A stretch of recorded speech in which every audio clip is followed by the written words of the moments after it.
ನಮಸ್ಕಾರ, ನಾನು ರಾಶಿಕಾ ಕರಾವಳಿ. ವಿಧಿ ಅನ್ನೋದು ತುಂಬಾ ಘೋರ ನೋಡಿ. ಸಾವು ಅನ್ನೋದು ಯಾರಿಗೆ ಯಾವಾಗ ಬರುತ್ತೆ ಅನ್ನೋದೇ ಗೊತ್ತಾಗಲ್ಲ. ನಮ್ಮ ಸಮಯ ಮೀರಿ ಸಾವು ಬಂದಾಗ ನಿಂತಲ್ಲೇ ಹೊರಟು ಬಿಡಬೇಕು. ಶ್ರೀಮಂತರಾದರೂ ಅಷ್ಟೇ, ಕಡು ಬಡವರಾದರೂ ಅಷ್ಟೇ, ಮತ್ತೊಂದು ಅವಕಾಶವಿರುವುದಿಲ್ಲ. ಮೇಘನ ಬಾಳಲು ಸಹ ಇದೇ ಆಗಿತ್ತು.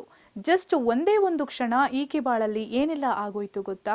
ನೀರಿನ ಮೋಟಾರ್ ಆಫ್ ಮಾಡೋದಕ್ಕೆ ಹೋದವಳು ಮತ್ತೆ ಸೇರಿದ್ದು ಸ್ಮಶಾನವನ್ನ. 35 ದಿನ ಸಾವು ಬದುಕಿನ ಮಧ್ಯೆ ಹೋರಾಡುತ್ತಿದ್ದವಳು ಈಗ ಸಾವನ್ನಪ್ಪಿದ್ದಾಳೆ. ಹೌದು, ವಿದ್ಯುತ್ ಶಾಕ್ ಹೊಡೆದು 23 ವರ್ಷದ ಮೇಘನ ಸಾವನ್ನಪ್ಪಿದ್ದಾಳೆ. ಈ ಘಟನೆ ಹುಬ್ಬಳ್ಳಿಯ ಅಂಚಟಗೇರಿ ಓಣಿಯಲ್ಲಿ ನಡೆದಿದ್ದು, ಈ ದಾರುಣ ದೃಶ್ಯ ಸಿಸಿ ಕ್ಯಾಮೆರಾದಲ್ಲಿ ಸೆರೆಯಾಗಿದೆ. ಅಕ್ಟೋಬರ್ 22ರಂದು ಇಡೀ ಊರಿಗೆ ಊರೇ ದೀಪಾವಳಿ ಹಬ್ಬದ ಖುಷಿಯಲ್ಲಿತ್ತು. ಮೇಘನ ಮನೆಗೆ ನೀರು ಬಿಟ್ಟಿದ್ದವಳು ನಂತರ ಮೋಟಾರ್ ಆಫ್ ಮಾಡೋದಕ್ಕೆ ಅಂತ ಮೋಟಾರ್ ಪಂಪ್ ಮುಟ್ಟಿದ್ದೇ ಕೊನೆ. ಅಲ್ಲೇ ಕುಸಿದು ಬಿದ್ದಿದ್ದಾಳೆ.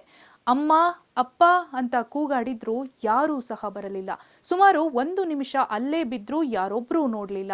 ಕರೆಂಟ್ ಶಾಕ್ ಹೊಡೆದು ಕೋಮಾಗೆ ಜಾರಿ ಬರೋಬ್ಬರಿ 35 ದಿನ ಸಾವು ಬದುಕಿನ ಮಧ್ಯೆ ಹೋರಾಟ ಸಹ ನಡೆಸಿದ್ಲು. ತಂದೆ ತಾಯಿ ಇಲ್ಲದ ಅನಾಥ ಮಗಳಿಗೆ ಒಂದು ಅವಕಾಶ ಕೊಡಪ್ಪ ಅಂತ ಇಡೀ ಊರಿಗೂರೇ ಕಣ್ಣೀರಿಟ್ಟಿತ್ತು. ಆದರೆ ಕಲ್ಲಿನ ರೂಪದ ಭಗವಂತನಿಗೆ ಗ್ರಾಮಸ್ಥರ ಕಣ್ಣೀರು ಕಾಣಲೇ ಇಲ್ಲ. ಹೆತ್ತವರ ಪ್ರೀತಿಯನ್ನೇ ಕಾಣದ ಮಗಳು ಅರ್ಧ ದಾರಿಯಲ್ಲೇ ಬದುಕಿನ ಯಾತ್ರೆ ಮುಗಿಸಿ ಹೊರಟಿದ್ದಾಳೆ. ಕೋಮಾಗೆ ಜಾರಿದವಳು ಮತ್ತೆ ಮಾತಾಡಲೇ ಇಲ್ಲ. ಕೊನೆಗೂ ಮೇಘನಾಗೆ ಚಿಕಿತ್ಸೆ ಫಲಕಾರಿಯಾಗದೆ ಸಾವನ್ನಪ್ಪಿದ್ದಾಳೆ.